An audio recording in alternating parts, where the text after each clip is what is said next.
So back in a new drama, and Collective Shutout now wants gamers to be arrested. Again, if you give bad people one step, they would move miles. That's why in the first place, when they did a very small thing, we talked about the subject. They started off, oh, we just want to block incest games, and now they want gamers to be arrested. And I think this video would be interesting, so definitely go and check out Water CS2 channel. So let's start watching. You're a gamer, you play games, but what if a group of people decided that your hobby was a crime? What if they wanted to use police, even international police, to come after you just for disagreeing with them? That's one of the things that make people unfortunately take feminist groups, the real feminist groups, not seriously. It's because of some stupid feminist groups like Collective Shutout that makes problems that aren't really mattering as much for society, for females, as much as things that like the increasing of the political involvement for females in the politics side, which is something really important for feminism. But taking actions like a big feminist group like Collective Shutout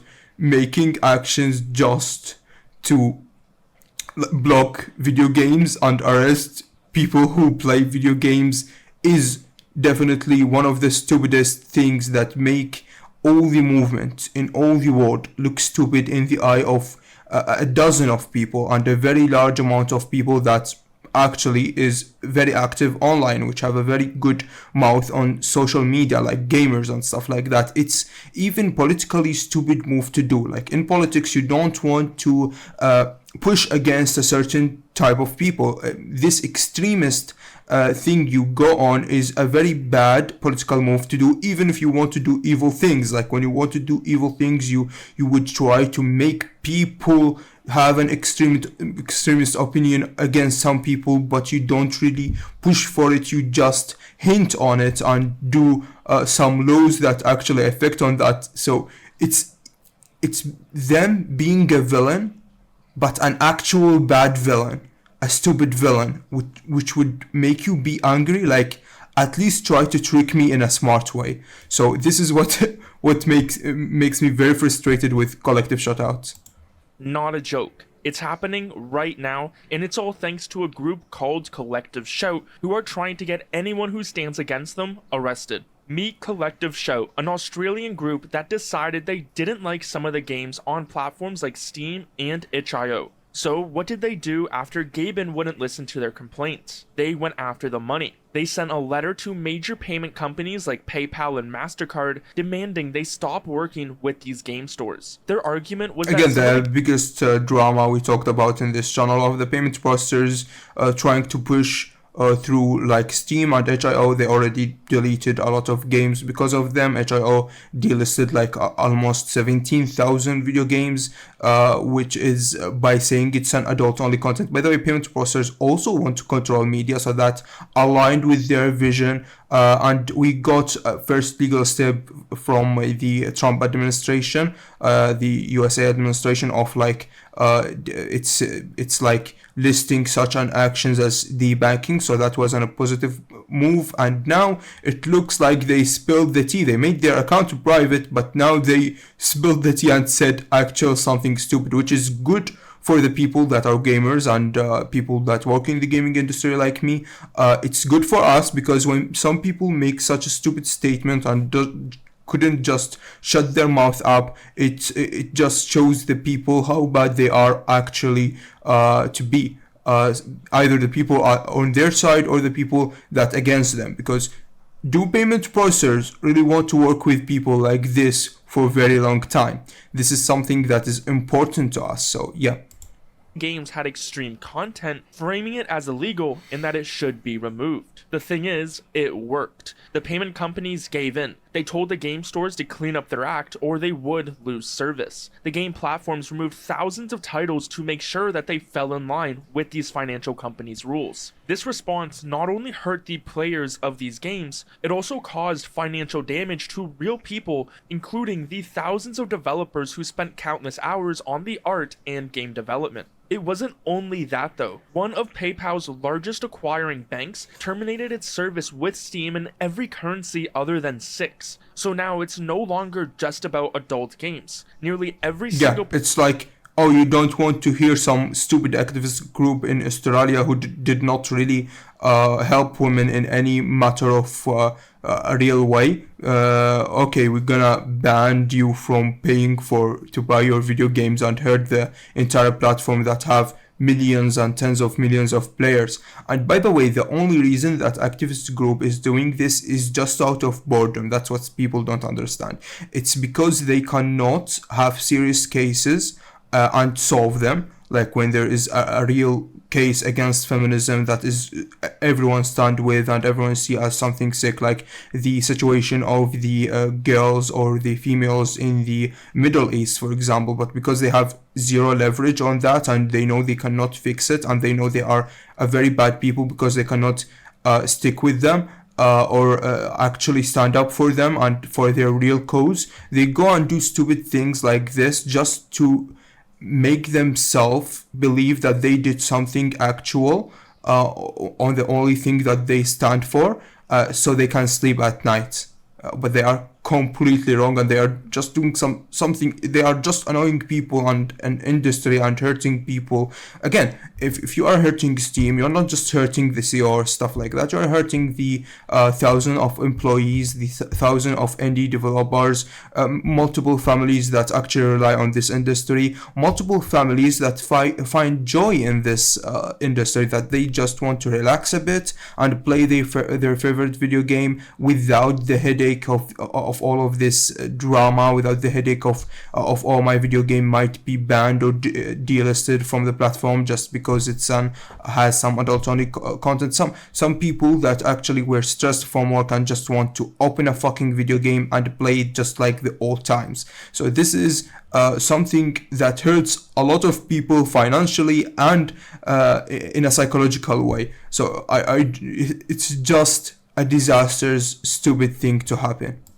Person on the platform is now directly affected. Also, when a bank terminates its service with a merchant, they report it to the match list. We covered it in our previous video, but it's a secret confidential list that top banks and financial companies like MasterCard and Visa use to monitor risky merchants. It's just saying, oh, this boy hurt me. Could you boys come and ban him too so he can bend the knee? It's just, this is what the fucking match list for. It's just a list for the pussies to ban someone, to just try to force them to bend the knee. Yet I advise Steam very, very much to make Steam pay. It would put them in their positions in a very good way and actually help the platform. Because Visa, MasterCard, and PayPal, they are never trustworthy. They are big companies with big greedy people, and they just even don't understand what they are doing and how they are hurting themselves.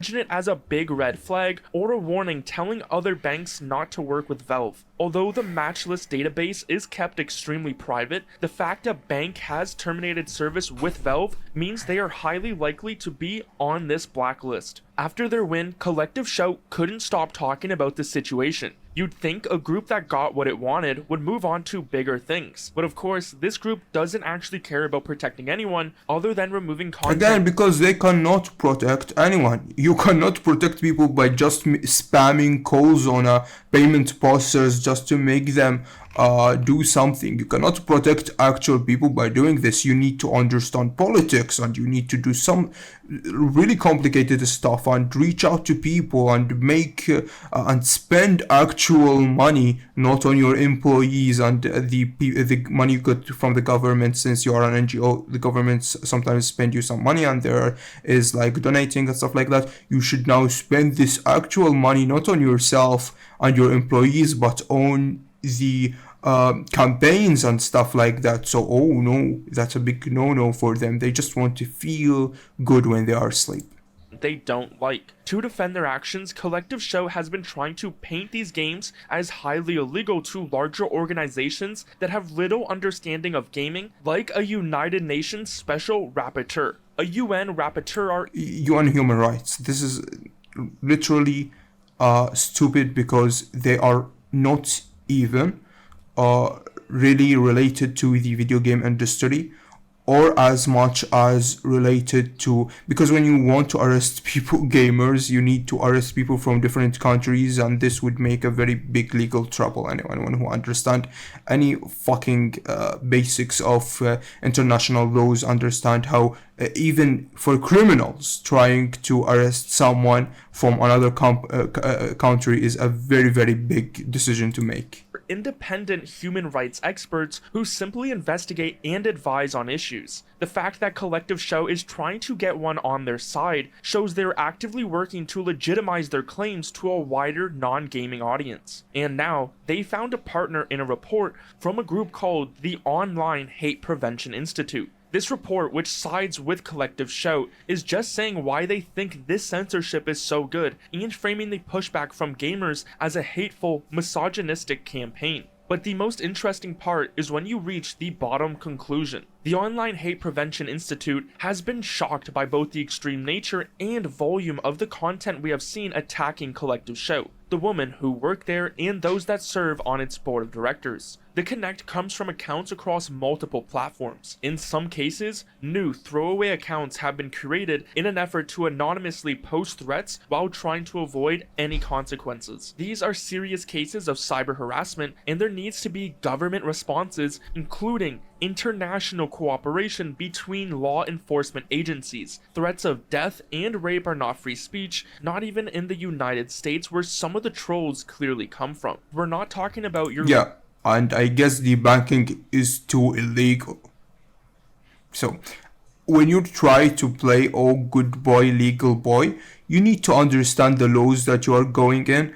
Collective shutout, doing some PR just for the payment processors, and clearly very close to making, because this needs a bigger decision to really says if like a judge and stuff like that to really says if this is unlawful or stuff like that, but it's clearly very near something unlawful, which is debanking. And yes, trying to like actual making a lawsuit against people who really want to SAU or say very bad stuff like they're gonna kill you and stuff like that online is something that you could do personally, but a full company doing that against individuals is very off. Like if I was working on a video game studio and someone threatened the whole studio to kill some individual in that studio, usually it's something individually says, like you report that, oh, this someone is reporting that he's gonna kill me. Of course you need to have some like more legitimate proof, like if he doxed you or stuff like that, so people can take your like claim seriously. Because only yesterday 5 people told me that they want to kill me in the DMs. It's not really taken as seriously as much nowadays because of the online stuff. So you really need much more evidence just to, and you like having their number, or they just doxed you your home like location, stuff like that, to actually make a legal step. And it's individually, not like a corporation going with an international corporation, a big international corporation like UN, one of the very respected international corporations, and going with them with the USA just to arrest some people. It's gonna be a very sketchy and very weird to do. Local police. We're talking about agencies that deal with serious international crimes. They're asking again for help. this would suck. It's just because it's gonna like interpolate with the work of the real actual issues that the UN and these international agencies work on. So it would cause them actual trouble, because they're not gonna have the time to deal with actual troubles. They are now gonna need arrest gamers. So you're literally interfering with the law enforcement just for a very stupid reason. If he literally sent that to you in the DMs, not for the company account, of course, for you in your private message and stuff like that, and you felt really threatened, you can file a lawsuit. Like, you should not do it as a company with the work of an international corporation like the UN. From organizations like Interpol. It's crucial to understand that Interpol isn't a police force that would direct... You're not arresting a terrorist, for my God's sake. What is going on here? Arrest you. Instead, it's a network that communicates between different countries' police. It would allow an Australian police force like the if you really want to do that, why don't do it for people that actually terrorist the females in some areas of the Middle East? Oh, you can do that. There's UN agencies there is Interpol, but you're afraid to do it because you understand very well that real claims, you cannot really deal with them. You can just make stupid posts online and try to go make stuff like banned video games and stuff like that in 1 year or 2 years it's not gonna happen. It's a $1 billion industry, and they're not gonna let you do that for a very long time. You're gonna hurt them, but not for a very long time, and just one time. So you understand that, you know that, but you still do it, which is very stupid and very weird to do. And people should have a second eye on such activist group that doesn't really do much of a job on their cause.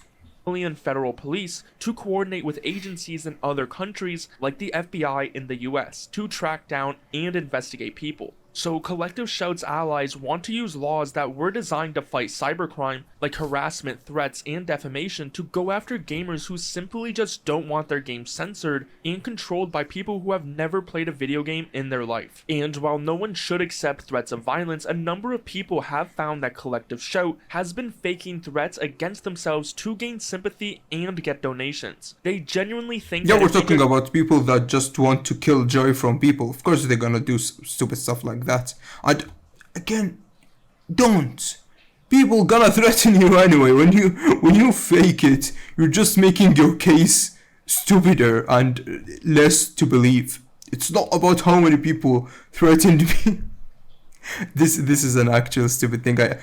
I really hate when there is a villain or someone evil trying to do evil stuff, and they don't trick you in a very smart way. They just do it in a very stupid way.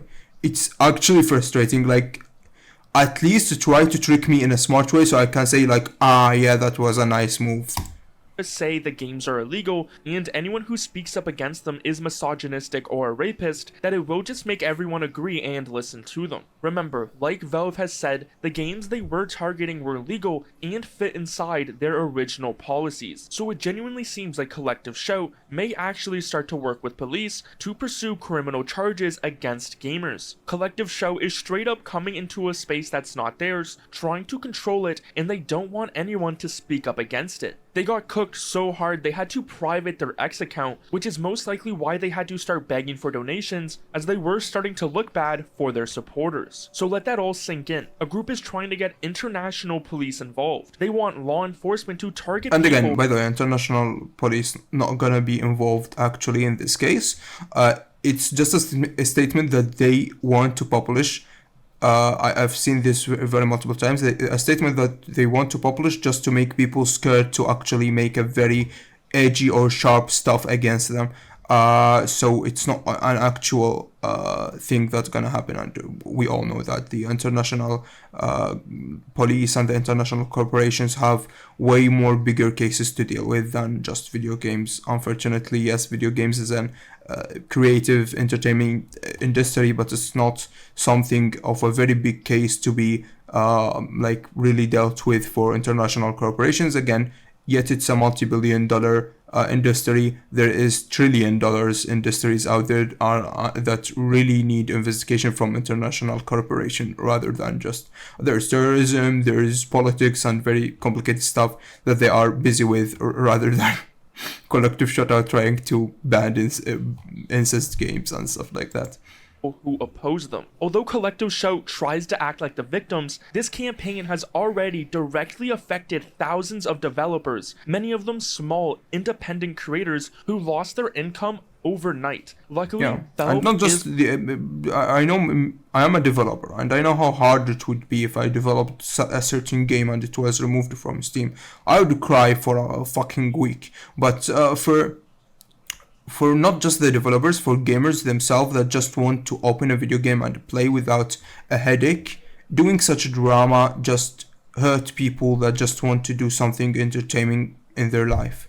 Like I think people right now, some people just want to kill joy in life. They don't want a certain video games, they don't want certain shows, they just want you to do nothing other than saying yes and scrolling social media. It's very weird. Like, let people enjoy their entertainment industries that they used for decades on their side, but that still doesn't change the fact that their previous work was removed. So Collective Shout is directly responsible for inflicting financial damage on thousands of people. Because Collective Shout... and again, if Steam dodged this drama, could this be something that Steam could actually file a lawsuit against Collective Shout for the damages that happened? This is something that I would of course worry about if I was Collective Shout in this case. Is an Australian group, these developers could group together and file a class action lawsuit against them for economical damages. Their most likely path to a win would be in an Australian court, as US courts would have difficulty claiming jurisdiction over an Australian organizations for actions that launched overseas. This is just a thought for all the game developers who are affected, as these power-hungry and again, they are not 10 or 11. They are 17 fucking thousand just from HIO. Until they face consequences. It also won't just stop here. According to MasterCard's rules, any game with non-consensual mutilation could be hit, and since Steam is now forced to follow their rules... Yeah, like even FPS games and like almost PUBG, almost every game. Almost every game, only like Animal Crossing, which is only on Nintendo, so yeah, I guess that... This means nearly every top game could get removed. By not fighting back, we are allowing a small group to dictate what is acceptable for an entire global community. Trump has signed an executive order that is meant to stop banks from debanking or denying financial services for political or reputational risk reasons. So if it is a lawful activity, they can't deny it, which is what's happening exactly here. While this executive order is a big step, it's not a full law just yet. Yeah, it's just a small first step that we need to have. And again, as I said, this drama would end in a year and a half. It's for maximum results. And it's Steam gonna win it. We all know that it's a big corporation. Bigger corporations work with Steam. It's not a small activist group not gonna do that, and they gonna have some they're gonna have some drama for a little bit, for like 8-7 months. Steam actually launching some stuff to actual fight the current situation, and again, multiple bigger companies with a very big company like Steam and companies that could get affected like Epic Games and stuff gonna work a solution. It's just why annoying people for that amount of time for no fucking reason. So again, definitely go and check out Water CS2 channel. It's a very amazing video. Thanks for watching, and see you in the next episode.